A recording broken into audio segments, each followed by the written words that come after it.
Kuna watu ukitaka kuwaombea ili wabadilike, angalia watu walio upande wake wa kuume ni wakina nani ambao wamesimama upande wake wa kuume, maana maamuzi yake yanategemea sana hao watu. Hujawahi kusikia mtu anasema ukitaka kupata kitu kwa mtu fulani mtumie mtu fulani? Yaani manake huyu akiongea neno lake lina nguvu, neno lake halikataliwi. Hawezi kufanya chochote mpaka mama yake amesema. Wangapi wamekusikia sentence?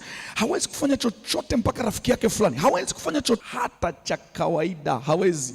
Maanake kuna mtu anaamua kwa niaba yake. Na ujue kwenye ulimwengu wa roho, kuna wakati watu wanapotafuta hiyo nguvu ya namna hiyo, kuna wakati inawalazimu kwenda kwenye ibada za miungu ili waje wamkontrol huyu mwenye nafasi, mwenye mamlaka, ili wanachotaka kipite wao kipite, wanachotaka kitokee wao kitokee. Ana nafasi sawa, ana kiti sawa, ana kila kitu sawa, lakini maamuzi hayatoki kwake. Sasa usimkasirikie, jifunze kumwombea wanaomzunguka, sababu hao ndio wanamtengeneza ainuke au anguke.